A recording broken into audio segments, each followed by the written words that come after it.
আসসালামু আলাইকুম প্রিয় ফ্যামিলি, কেমন আছো সবাই? নিশ্চয়ই আল্লাহর রহমতে ভালো আছো, আমিও ভালো আছি আল্লাহর রহমতে তোমাদের দোয়ায়। তো আজকে যে ভিডিওটা নিয়ে আসছি সেটা এমনি ভিডিও, আমি জাস্ট তোমাদের একটা ভয় ভাঙানোর জন্য এই ভিডিওটা করা।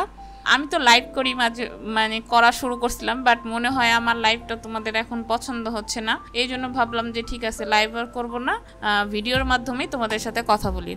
তো দেখা যায় যে আমরা যে বিড়ালের বাবা মা আছি, বিড়ালের কোনো একটা মানে ধরো যে অসুস্থ হলে আমরা অনেক টেনশন করি, অনেক চিন্তায় পড়ে যাই, মানে অনেক প্যানিক হয়ে যায়। মানে কি করব, মনে হয় যারা বিড়ালদের মন দিয়ে ভালোবাসে, মানে আমরা যারা বিড়ালের কি বলে ট্রু বাবা মা আছি, ট্রু বলতে হচ্ছে সত্যিকারের বাবা মা, যেটাই বলো, যারা আসলেই বিড়াল পছন্দ করি, তারা কিন্তু মানে কিছু হলে মনে কি যে এটা আমার নিজের সন্তান, ঠিক আছে, এটার কেন হলো, এমন কিসের জন্য হলো, মানে অনেক প্যানিক নিয়ে ফেলি।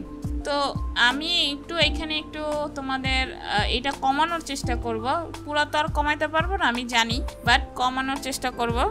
সেটা হচ্ছে যে এখন বিড়ালের ছোটোখাটো সমস্যা হলো আমরা অস্থির হয়ে যাই। এটা হচ্ছে যে আমরা যেহেতু বাবা মা, সন্তানের কিছু হলে সমস্যা তো হবেই, এতে ঠান্ডা লাগুক জল লাগুক যেটাই হোক। তো যাই হোক, যেটাই হোক, যদি বিড়ালের ঠান্ডা লাগে, জল লাগে বা পাতলা পায়খানা হোক, যেটাই হোক, আগে খেয়াল করবা, একটু খেয়াল করবা যে তোমার বিড়ালটা খাচ্ছে কিনা ঠিক মতো, যে খাবারটাই দিচ্ছ তুমি সেটা খাচ্ছে কিনা।